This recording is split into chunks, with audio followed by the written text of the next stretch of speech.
All right, take two. Mountain Time Sports Report. It's a Mountain Time Sports Report about to kick off Rapids Rant here in a second.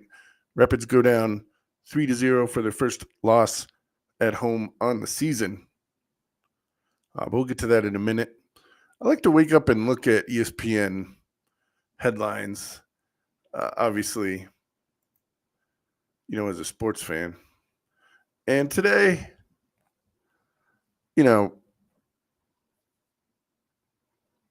going around to, I tend to see, let's look at Mountain Time, let's look at the West Coast first.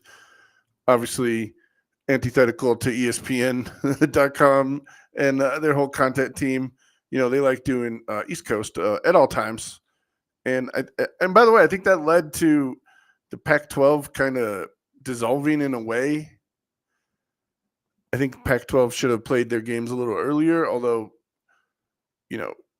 doing the late night, owning the late night situation on cable was a good idea, at least in part. They just didn't have the exposure on the East Coast. And I think it was a symptom of just people being out on Saturday night and watching their team already. Maybe they got too much sports and, not wanting to watch, Pac-12 at night. Because even people, on the West Coast, they want to go out at night. They don't want to watch their team at 8 p.m., 9 p.m. sometimes. They want to, on the weekend, on the date, you get into your rhythm of being awake during the day. So 9 o'clock starts for, old people. They're not good. Anyway, it's enough talk about dissolving power conferences. There was the NCAA tournament this past weekend. Denver got two of the 4-team mini tournaments in the NCAAs. BYU won one of them. They are, of course, a Mountain Time team. Not partly like Arizona and Arizona State. A Four Corners state, by the way. Arizona does not observe daylight savings time. So they are an hour behind us. Good for them, by the way. I wish we didn't observe daylight saving times, but that's a conversation for a different day. BYU winning. I saw some of their fans at Dick's Sporting Goods Park after the game, and they said they were watching it on their handheld devices. And I saw some Portland fans that were also BYU fans, so they were very happy on the evening. And I'm glad for BYU. Their conference mates, the CSU Rams, had a bit of a rougher time after winning their first match on Friday night. They played in Seattle. They went against Maryland last night, Sunday, the 23rd, and on a buzzer beater from Maryland, from their big man, freshman. Probably go into the NBA after the season. He gets the buzzer beater for the Terrapins, and CSU crashes out. And it's a rough one, man. And to add insult to injury, Nico Medved, coach for 7 seasons, he took a job in Minnesota Golden Gophers head coach, and now CSU out of the tournament and now out of a coach. And I was thinking about CSU and people that are around Denver. Fort Collins, it's been named as one of the best places to live. But it kind of is and I hate to say this, a stepping stone job for coaches. Failures and triumphs. For every Urban Meyer, 2-time national champion at Ohio State and Florida, he was a wide receivers coach under Sonny Lubick all those years ago. And for every one of those, Urban Meyer, you get the guy from Alabama that now I lost his name. But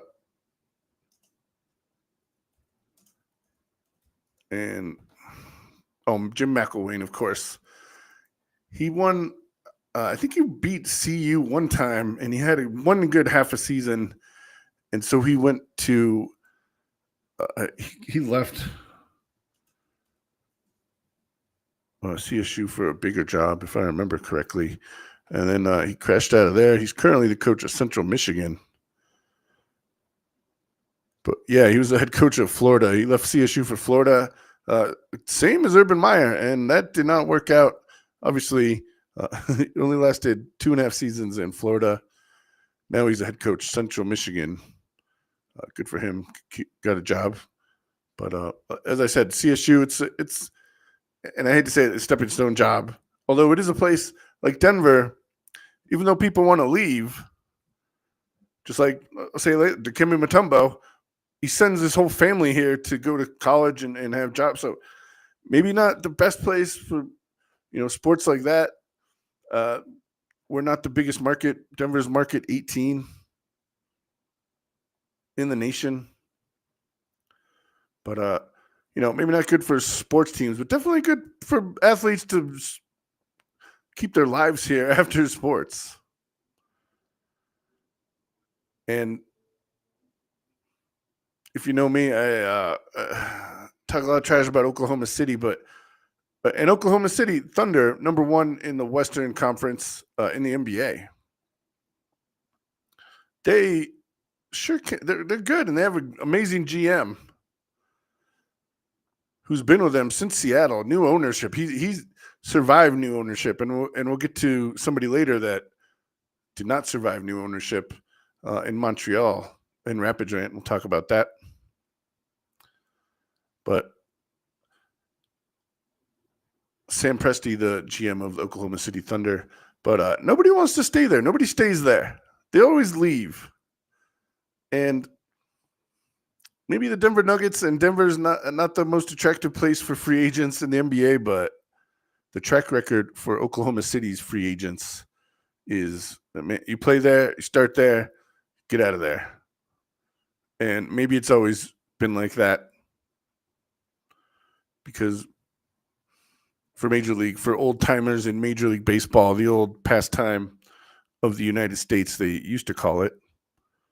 There'd be players from Oklahoma and Kansas City would be scouting out there and get these amazing players from the Oklahoma from the Dust Bowl. And they said that Kansas City was the feeder team to the New York Yankees back in the day. Not St. Louis. St. Louis is pretty successful, but yeah, all those guys they would go through Oklahoma and they would get out of there as soon as possible. But anyway, Mountain Time Zone teams that did well.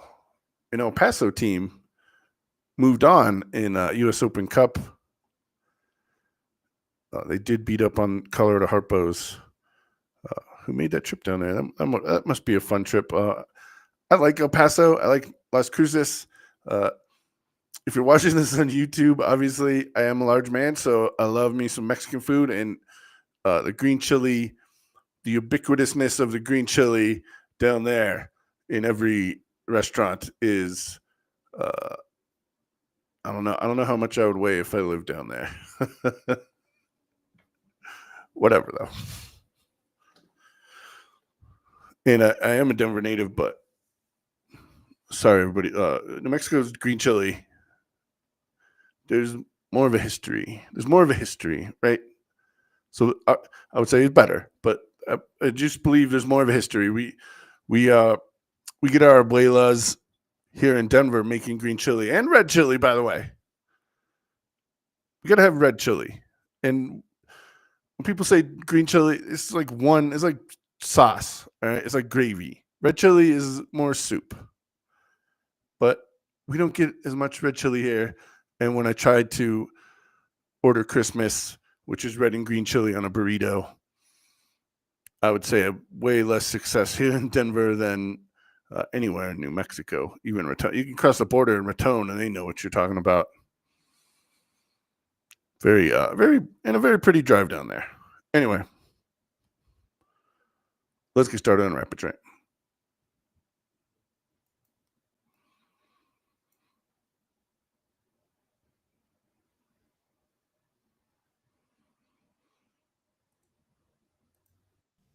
We get right back to work, Sydney. We get right back to work because there's a day and a half off. Let's say we're in tomorrow a little bit. We have a process. We're excited for the next game here. Again, in MLS, in Premier League, Bundesliga, every team's going to lose some games, right? So it's just taking a quick step back. There's got to be, it's a pissed off locker room, right? We're all pissed off. We lost 3-0 at home. It hurts. None of us, myself as the leader of that locker room, to the players, we didn't bring our best stuff on the night. That's it. So. And welcome to Rapid Rant. I am Don Pablo. Thanks for joining me in Rapid Rant, a division of Mountain Time Sports Report. Mountain Time Sports Report, the forgotten time zone sports, covering sports and having fun down there. You can listen to us on every podcasting platform. Subscribe. Go listen to us. We're once a weekly, sometimes twice, show that's local, and we talk about the Rapids. And I was thinking about it. I think we were the first Rapids podcast back in the day, maybe early, and we've been around for, I think this will be the 14th year, 2011. So, right when podcasting was in its infancy. And obviously podcasting, although this is on video, it's more of a just a listening platform. So, I'm a radio guy, an old school radio guy, which, I mean, not quite 20 years is basically, 20 years is a career for many people in many different walks of life. But 20 years in radio, you're just getting started. Anyway, thanks for listening. Follow us, Facebook, Blue Sky, Twitter X, of course, and now Instagram. I think we're going to be doing some short Instagram, maybe TikTok videos, some stand-ups talking about the games and such. I'm excited. We'll be getting into that kind of stuff, just giving you a little more coverage of the Colorado Rapids and their day-to-day lifestyle and just having fun and trying to be positive all the time. Do have the segment Look on the Bright Side, but we're not doing that today because one loss is not look on the bright side worrying. It's not season ender unless it's in the playoffs, right? Unless we're still playing competitive soccer. It's going to be right at the end of March, the next game against Charlotte this weekend. But like I said, that bit, look on the bright side, it's not time for that. We're not freaking out. It was one loss, as Coach Armis said, and I think the appropriate answer to the question on how does the locker room feel is yes, you're pissed off. They've been playing very well the entire season, even the preseason. This is the first loss at home for the Rapids. And by the way, one of the Rapids victories includes LAFC. So we beat one of the bigger teams in our conference.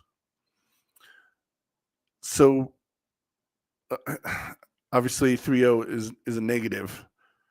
But overall this year, we're still getting the calls correct. VAR is helping us get the calls correct. We are around the middle of the pack in scoring goals. But a month into the season, the positives outweigh the negatives by a lot. The first 30 minutes of this game, the Rapids dominated. They had the most shots. They were pressing on the Timbers, and it was very positive, very positive. And I was just going over my notes as I do that I write during the games.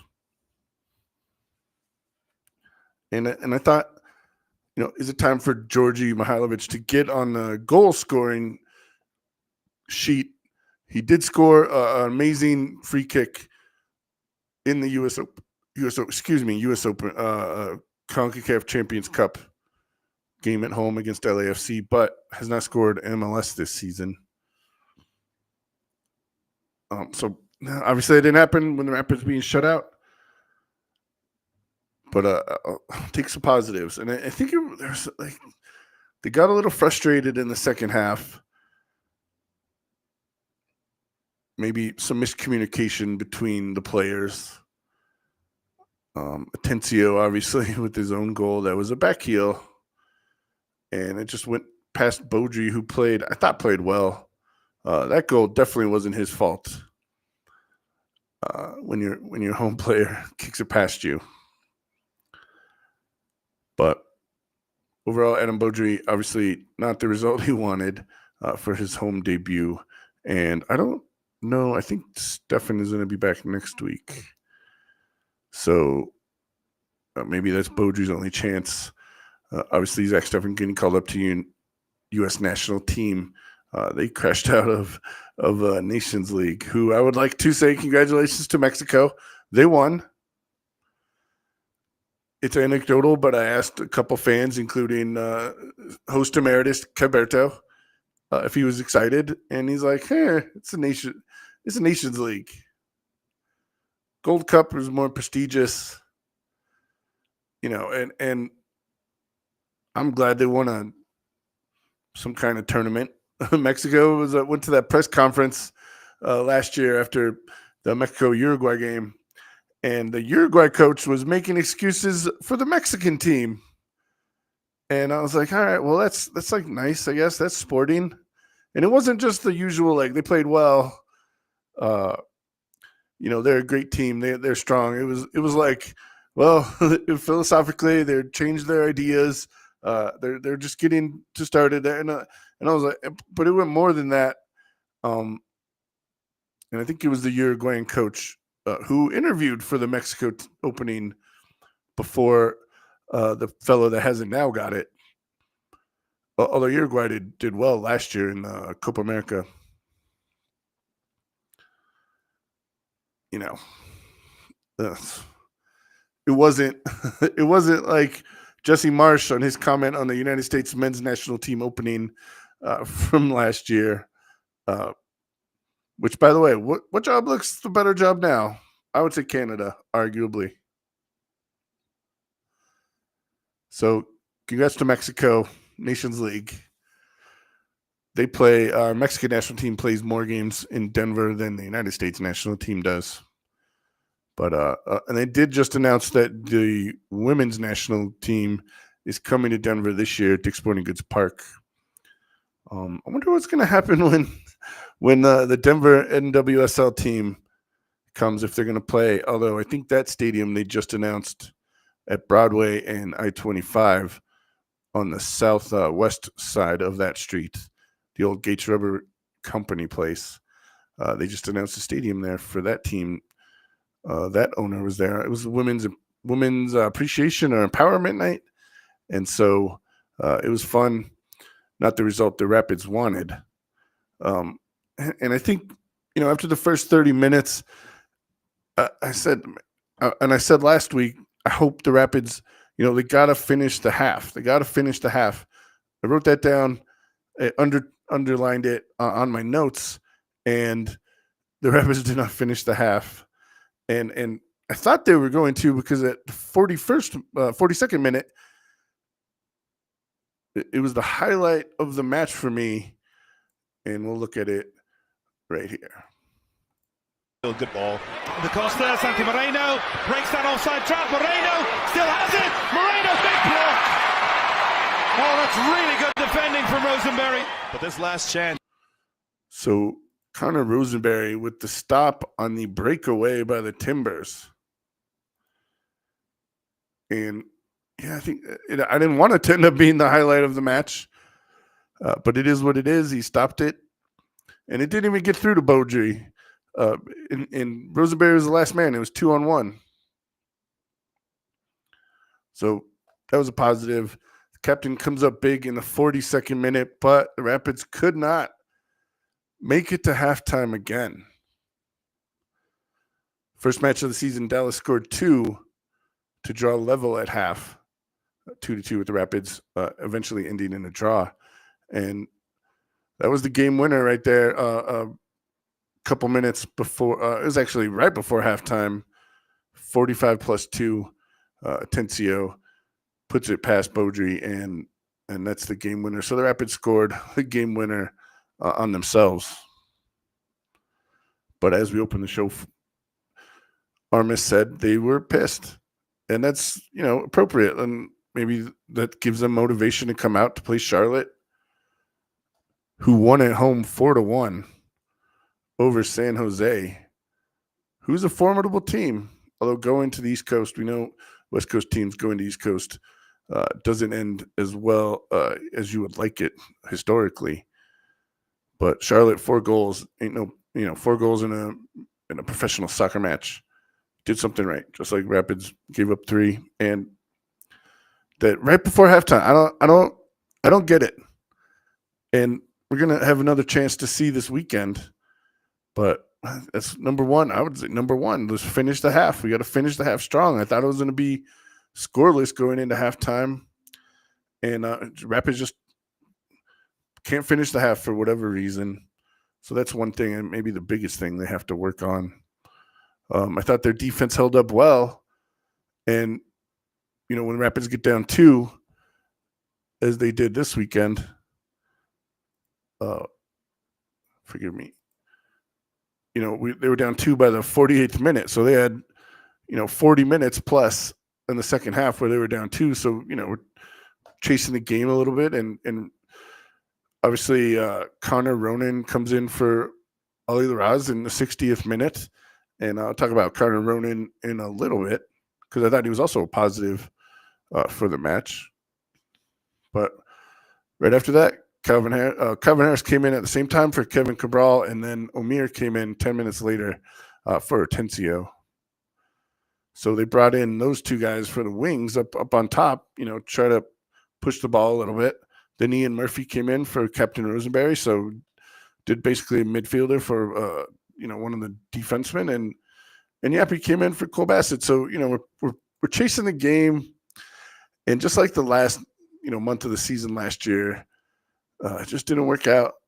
It reminded me of one of those matches right at the end of the season last year, and the Rapids didn't really get close towards the end of the game. So yeah, they're pissed off. And the good news is the Rapids aren't out of the playoffs or the playoff race by any means. And it's just and it's still early in the season, and the standings are still condensed.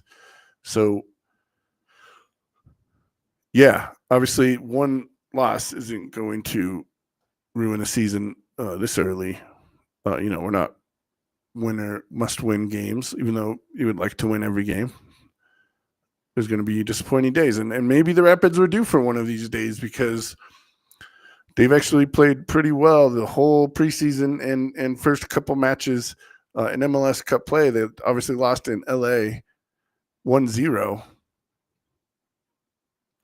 A away goal deciding that series for LA. I think their nicknames are the Falcons. I figured out some nicknames for other teams. One I made up, and one that I discovered by reading up on Nashville. San Diego. I figured out a nickname for San Diego FC. Anyway, I think the Rapids just go back to the drawing board. Now we have Charlotte, and played them since 2023. That was a draw. Rapids, Michael Barrios scoring in extra time to salvage that point at home. Charlotte has gone off to a pretty good start on this season. So Rapids, we got another test coming down the pipes. Dick Sporting Goods early kickoff, 2:30 Mountain Time. 2:30 Mountain Time this weekend on Saturday. Early kickoff. Tailgates, maybe make some breakfast burritos. That'd be cool. Green and red chili. Let's get that tradition started. All right. I'm Don Pablo. This is Rapids Rant. Thanks for listening. Find us on all social media platforms, as always. So, guess we'll just have to put this one behind us. I think Armis has control of the locker room. We'll see what happens, and just got to get these miscommunications to stop. The injuries haven't been that big a part of the season this year, but obviously we want to get everybody on the same page. We'll be going to training on Wednesday here in a couple days, so to check out and see kind of the vibes of the team. But I'm sure it'll be focused and ready to host Charlotte because nobody wants to get embarrassed. 3-0. And especially by Portland, because we always have these halves against Portland. Last year, they had a 3-0 half opening day. Eventually, it was 4-1. The Rapids did come back to beat them at home last year, but Rapids still going to Portland. We could play them in Leagues Cup, but as far as now, end of March, we'll play them one more time in their stadium in Oregon. So there's that. So I figured out, I was trying to figure out when San Diego did their home opener here a couple weeks ago, they had a weird tradition, and it was a giant crystal ball kind of thing where it's like the first touch or the first kick of the game, the kickoff, like somebody used to bring the ball down and so it's like whoever got that ceremony, and it was the Manny Machado from the San Diego Padres, who's a part owner of San Diego FC. They just basically had this crystal ball, and they raised it over their head like a big old I don't know, like raising a trophy. And it reminded me immediately, just because I've been around politics for so long, is when our dear leader Trump did a similar kind of like an orb ceremony in Qatar many years ago, hanging out with the sheiks over there, and then I figured out that one of those guys, the sheiks, own San Diego Mansour. So I'm like, all right, well, this must be some kind of tradition from there. Whatever. Although it made me laugh, and so I'm like, oh, they're crystal ball. So I was like, are we gonna go psychic? Like, what's a nickname for saying? I'm like, oh, I got it. And my sister-in-law, she's into the crystals and all that stuff. And it might be derogatory. It might not. I don't know. But I was like, we call girls that like crystals the crystal mommies. So maybe San Diego, and I know we play them in a couple weeks, and if they beat us, maybe I'll stop saying it. But until then, San Diego FC, since they decided to not have a nickname and people get to create their own for them, I'm going to call them the Crystal Mommies. I'm going to call them San Diego FC Crystal Mommies. Makes me laugh. Whatever. I'm not making fun of traditions. I'm just saying, if you like crystal balls, traditions are tradition. Do your thing. You like what you like. But if you're, hanging out with guys who like crystals, girls who like crystals, you're the Crystal Mommies until further notice. And on top of that, because I was looking and to talk about a team that's, had a really good start to the season this year. Nashville fired Gary Smith, MLS Cup champion 2010 Rapids head coach, to win the MLS Cup against FC Dallas in 2010, of course. And I saw they're off to their best start in the season ever. And I'm like, wait a minute. But they've been last year was the only year they didn't make the playoffs. So yeah, they're off to their best start. But let's see, what does that mean in 3 months when they're not doing well? And that guy was hired at the same time as the Montreal coach, which we'll get to Montreal here in a minute. But I was just reading Nashville's game day releases of their win this weekend, and they called them the Coyotes. And the reason I was looking at it is because Montreal fired their coach. They lost in shutout fashion in Tennessee, 3-0.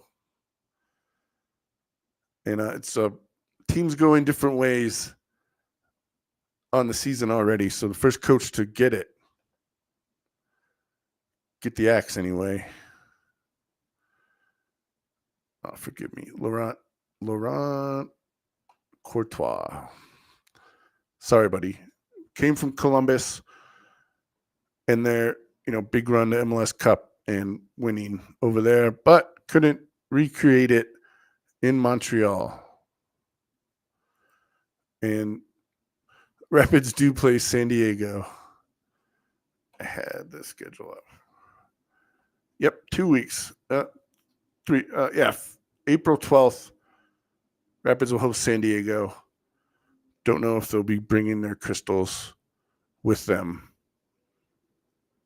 Maybe San Diego come in the night before, hang out in Boulder on Pearl Street Mall with the other crystal mommies up there. Anyway, enough about those people. So I saw, Montreal. Excuse me, not done with Nashville, Tennessee. So I see that they nicknamed themselves the Coyotes, and I'm like, Tennessee has Coyotes, and they do have Coyotes.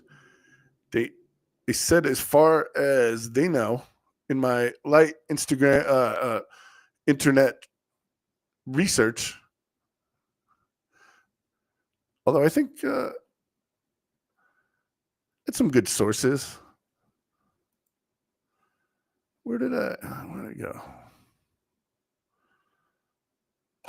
I lost it, but so I was reading Coyotes have only been around Tennessee, as far as people know, since the 1960s. So it's not like Buffaloes here in Colorado, who used to, run on the plains allegedly by the hundreds of thousands. So Coyotes are a new thing there. On top of that, just because I Googled Tennessee Coyotes, they don't like coyotes there that much. All right. They have hunting season, which, obviously they're predators. Coyotes are, they're not as big as wolves, which Colorado reintroduced in the southern Colorado, and I think northwestern. That was a big deal here in Colorado, and politically, and people voting, although not in Denver. But for these ecosystems, you take spiders out of the ecosystem, and bugs will be running rampant. All right, you take coyotes or you take wolves out of the ecosystem, and it's just to help manage population of the other animals, right? Like the ecosystem was fine for all those years before humans, and now we're just making decisions to do whatever. And now I sound like conservationist. No, I'm just But anyway, so Tennessee, not only do they not like coyotes because they have a hunt, you can hunt them, and it's not like you can buy a tag to just kill one. You can kill as many as you want in Tennessee, as long as the landowner lets you on his land, and you're not getting crazy poacher style with all these other animals. But dang it, who's the guy in the Alamo from Tennessee? It doesn't matter. So and not only do they not like coyotes like that, last year they introduced a rule where you could do it at nighttime, and it used to be only daytime. Now you can do it 24 hours a day. The nighttime they have a hunting season twice a year for a couple months. But I just think it's weird. You named your team after a animal, and I don't think your state really likes that animal that much. It's a little bit of hypocrisy there, Nashville SC fans. Whatever. You're the Coyotes, and by the way, like hunters, you can bag as many coyotes as you want. Heck yeah, man. They're getting crazy down there. They practice hunting every day. Whatever. And by the way, it's like they eat food. They take the weaker ones, so it makes the herd stronger. But all right, enough hunting lingo. I won't bring that up anymore. Promise. So, as I said, Montreal releasing their coach, Laurent Courtois, after a year and a half, a little bit more. And man, he barely made it a month into the season. And when you fire a coach like that, it's obviously either some kind of weird scandal that's going to come out later. I don't think it was that, because Montreal had an owner who did not hire the coach, and he brought in a GM. Although the owner made his two sons the governors, like Kroenke made Josh Kroenke, Stan Kroenke made Josh Kroenke the owner of the Nuggets, and I believe the owner of the Rapids. So it was one of those kind of deals. So you got a new owner, you got a new GM that didn't hire the coach, and what's the GM going to want to do? Find a new coach. Obviously, maybe they didn't see eye to eye philosophically. Now they're going to build Montreal. But I think they got the short end. He got the short end of the stick, and maybe coming back and hopefully finding a job with your old peeps in Columbus or somewhere else in the MLS. The Canadian teams, they got to start their season on the road because of weather, and the Rapids have played 3 of 5 on the road. We only had one cold game, which was Champions Cup game, but and by the way, last night was amazing, and Denver's scheduled to have, I think, 80 degrees on Wednesdays, but it's going to be nice every day until Saturday. They might have some clouds, but we're also playing early, so it might hit 60 on the thermometer, which will be awesome. But Montreal, they're playing their first. They played their first. What was it? 5 games on the road. So, you don't get the home advantage, and they have to travel every weekend. Everybody, I think it's tough. I think I feel bad for the coach guy, because the writing's on the wall, and I relate it to the Oklahoma City general manager. Is that guy? He's like the exception rather than the rule, because the owner, they're gonna want a new coach. They're gonna you're still having the old owners thoughts, the old GM's thoughts. You get a new GM, you're gonna want a new coach. So I think that's what happened in Montreal. Montreal currently last place in the East, -7 goal differential. Sorry, Montreal. But as I was talking about last week, Canada the MLS is a parity league. We've had different champions every single year for many years. So Canada can, maybe a year or two, they'll be back up to the top or even mid-range of the table there. So yeah, one coach fired already in MLS. Didn't see that happening, although maybe people smarter and more in tune to the MLS did. But you got to play 7 games straight on the road. You're not. Odds are you're not going to do well. And and the Canadian teams got screwed during COVID, made them stay in South Florida for that. So Canadian teams kind of get screwed over a little bit. Obviously, Vancouver Whitecaps, they play in an indoor stadium, so that would they're sheltered from that a little bit. They still lead the West, and there you go. Let's get to some scores from this weekend before we talk about table talk or conference standings, whatevs. U.S. Open Cup happened last weekend. Columbus 2, a couple of the scores that I thought would be of interest to Rapids fans. FC Tulsa, they got pretty far last year. They won 1-0 over Tulsa Athletic. Never, that's a rival that you don't expect to hear. Columbus Crew made it through. They played at home. Chattanooga FC, they beat Corpus Christi. Inter Miami went through over Miami United. I know. Oh yeah, Sporting Kansas City. They're having a rough one this year. They crash out. It's Sporting Kansas City too, but the whole team, the whole organization. The Des Moines Menace beat Kansas City 2. As I said, Colorado Harpo's lost to El Paso, and that was not at UTEP Stadium, which is a nice. UTEP's facilities, University of Texas El Paso, very, very nice, very, very nice. But they didn't go there anyway. So Monterey Bay, they won. That must be a nice place to play for those guys. LAFC went through, and I think another MLS team, if I remember correctly, lost. Cincinnati FC 2 is out.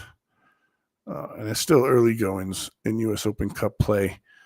But, there's that. There's a U.S. Open Cup update. Let's get to the matches in MLS. And I called it week 5 because sometimes you play 2 matches in a week, sometimes 1. So I just go by weeks here on Rapid Rant. I am Don Pablo. Thanks for listening. Appreciate it, everybody. Cincinnati 2, Atlanta 2, national TV game from Cincinnati. LA, Minnesota, the same score in Minnesota.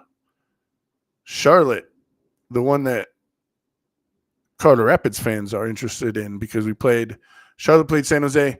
Obviously, the Rapids' last opponent versus the Rapids' next opponent. So I want to see how they fared together. And Charlotte, as I said, dominated San Jose 4-1.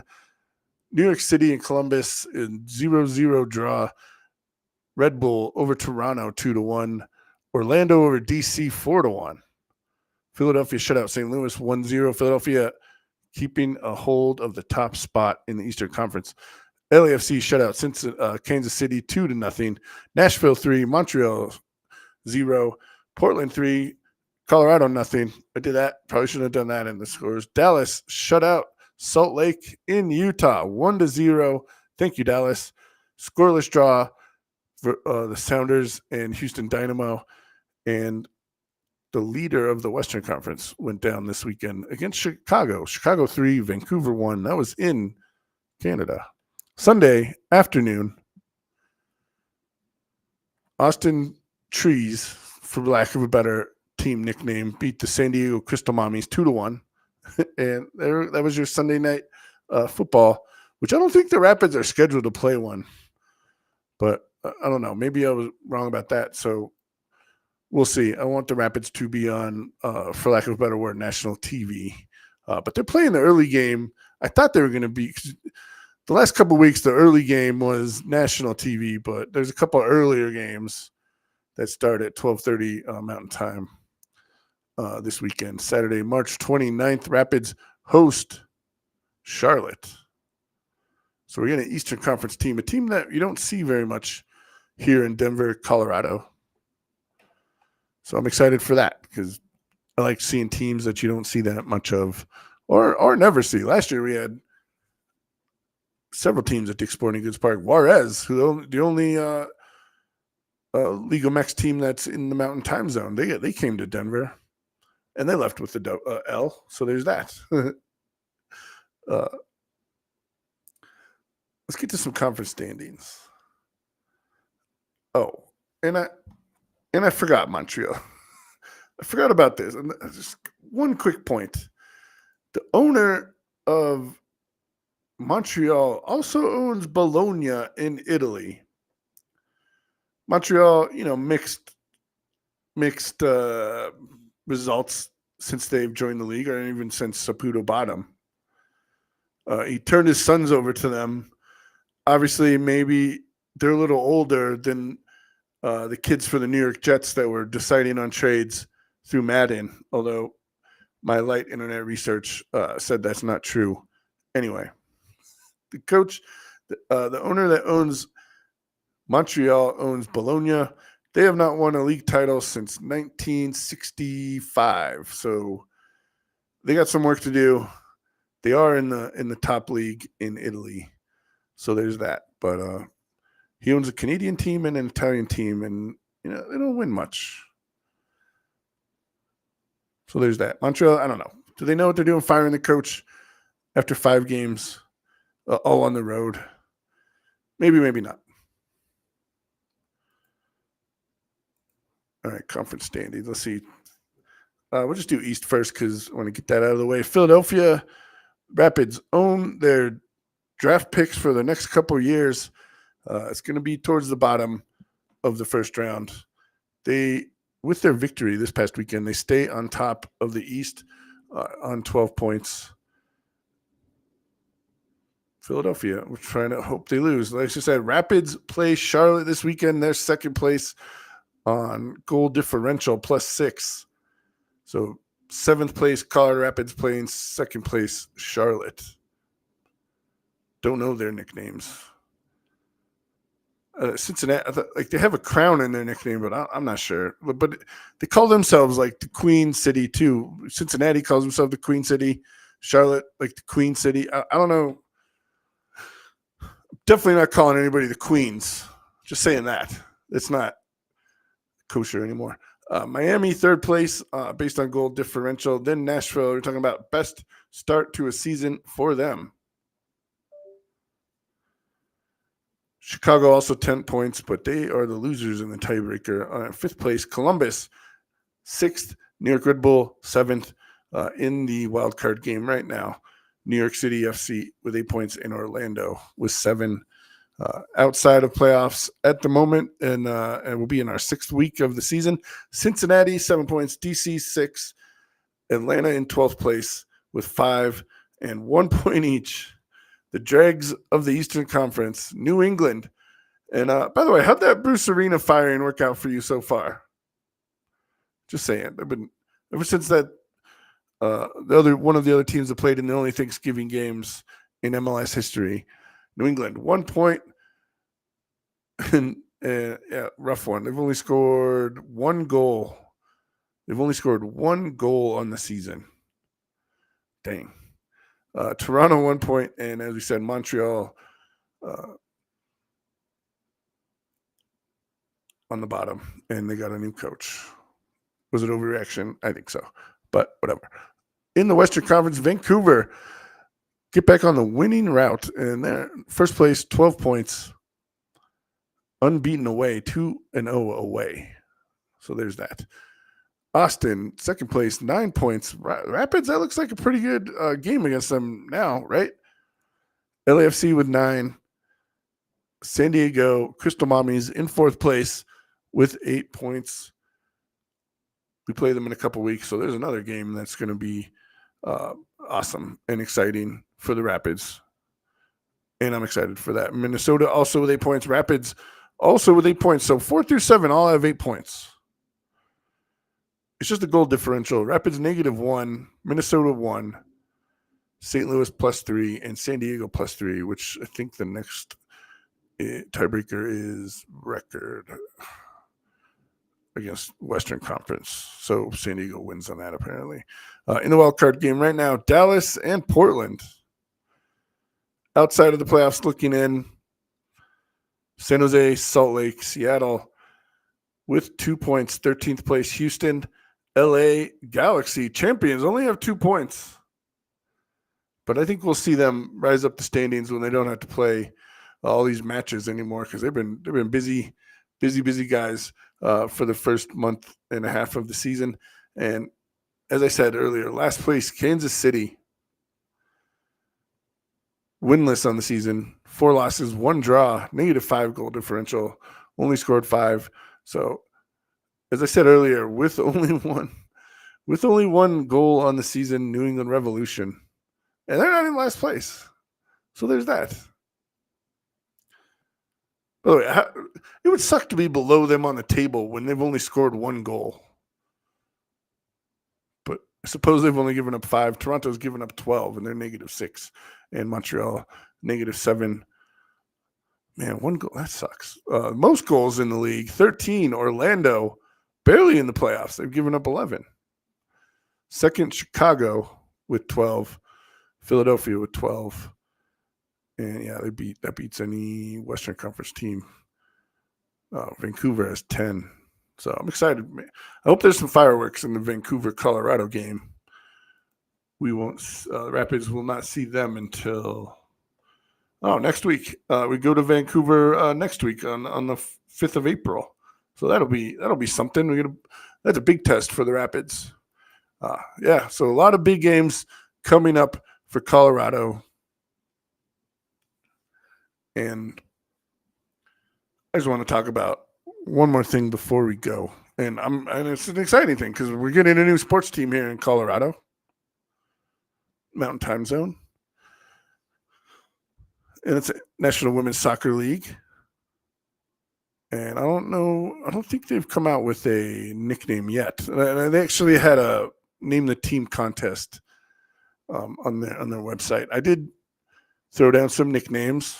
I will not say what I wrote, although I thought FC Denver was a good idea, which is no nickname at all. Which I understand. I rail against that at all times, but I think Colorado fans are going to give them a nickname, FC Denver or FC. I don't know. Doesn't matter. Oh, I thought Foxes would be one because we had old Colorado Foxes who aren't around. They played like in lower divisions of United States soccer. Excuse me. So there, and they're building a stadium, and it's going to be privately financed. The city is leasing them the land, though, so they just get to develop it. The owner of NWSL Denver. So it's going to be awesome though because it's right on the Broadway light rail stop. So like all, most of the light rail, but early light rail, it was like all at Broadway. That's where you could get to any line was Broadway. So Broadway is really one of the biggest stops. So I'm excited because the one thing I would say that Colorado Rapids and Dick's Sporting Goods doesn't have is it needs a light rail stop. It needs more public transportation. And if they have to move the Broncos Stadium, I hope it's by Dick's Sporting Goods. So maybe we get some public transportation on 56th because 56th, and it's scary, man. Because when you go up there, the high school, there's a Denver DPS high school that's right there, and they're crossing that 56th Avenue, and like even with school zone is 40 miles an hour. So like that scares me for those kids. But if you put public transportation, maybe get some people to slow down over there. And by the way, I got to deal with the bike lanes down here in Denver, South Denver. They cut off a whole lane. Maybe they should put a bike lane on 56, and maybe that'll slow some people down. Anyway, sorry for old man complaining there. But I'm excited to put the public transportation stop at Broadway for the SWL, and who knows what other sports. Maybe Rapids 2 can play there. Rapids 2 actually. They play when they play at DU Stadium. They play right off the light rail stop right there, and more people should go to that those Rapids 2 games. Although their Rapids did copyright some team names, I don't know if they're actually going to change the name. Maybe they just copyright stuff all the time. They take the domains and such, register domains and everything, and we'll see. We'll see if Rapids 2 gets a new identity. I do like their new kits that you can buy at Dick's Sporting Goods Park apparel store down there. But like I said, the light rail stops, I think, are the most important thing. Going to Broncos games, Hampton and 25 before light rail was like crazy there because that's one of the biggest parking lots that used to come from southeast Denver. And now Broadway in a big stop that a bunch of these light rail lines converge at. It's gonna be awesome. And yeah, so there's that, and there's gonna be allegedly retail and housing because Denver always needs more apartments. and good for them. They're doing something with that out there, and it'll be. First of all, I can already walk to my favorite restaurant, GB's Fish and Chips, but they'll give me another reason to go to GB's Fish and Chips is to catch a NWSL match and walk down there. And they play soccer. They play soccer all day in there. They got rugby in there too. I've been there to watch that. Not the reason I went there, but I've seen it. And they'll play soccer all day, every day. Those guys. They used to be a sponsor at Dick's Sporting Goods, but yeah. So those guys they do it correctly, and this is also anecdotal, but I've talked to people that have been to England. Those guys are the GB's Fish and Chips fellas are from England or United Kingdom, and they say this is the real deal, and maybe even better in Denver, according to people that have just visited, not guys from there. So. Yeah, I'm excited. We're getting another sporting venue. It's going to be right off the highway as the Metro stadium is as the Broncos stadium is, and I guess the Rockies. So yeah, they're all down there. They're all off 25. So it makes sense to put it off 25 and Broadway. But I'm excited for that. So there's that. We still got a couple years away from that time here in South Denver. But this is about the Rapids. Coming up this weekend, Charlotte. Second place in the East. I will be back to talk more about that match after training on Wednesday, see what Armis, and I forget the player that's going to be available, what they will say that day. But I'm Don Pablo. This is Rapids Rant. Find us on any podcasting platform. Find us on YouTube, on Twitch. The other social medias, Instagram, I believe, is new. Facebook and Twitter X, of course. We'll be around, sometimes giving you Rapids news, sometimes just keeping up to date with what the Rapids are saying and the news around the team. So if you've listened this long, God bless you. And remember to take care of